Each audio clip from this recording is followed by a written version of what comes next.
I'll jump in real quick here and say that obviously this is a very complex problem, and resilience is, I think, a very valuable component.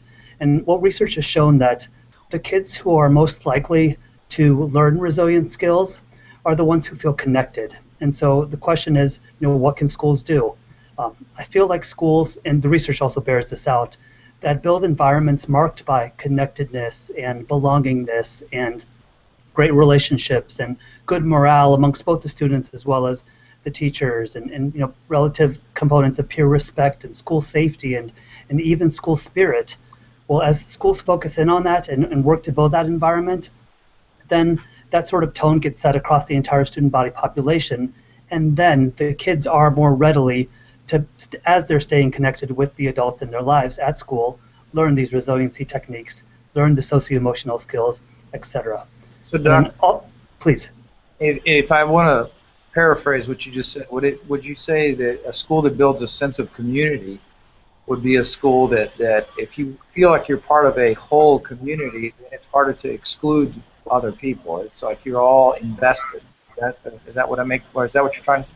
Yeah, absolutely. And I think Brooks can attest to this as well. We've worked with tons and tons of schools, and we've been in schools which you step in and you can automatically sense the difference, that it is, a community, there's ownership, there's investment by the kids themselves, but that's not easy to do, and it takes years and years to do, but it is possible. And again, that I think really aids the resiliency component as well. Dr. Samir is literally probably the world's expert in this cyberbullying area, especially with social norming, and that was what Senators Menendez is suggesting, creating a community. That's called social norming, making it cool to be kind, or as Dr. Samir says it in his book, he says, making kindness go viral. Now, of course, that is absolutely what we want to see in our school environments. We want our elementary schools to be an accepting. In fact, most elementary schools already have core values like respect hung up on their wall.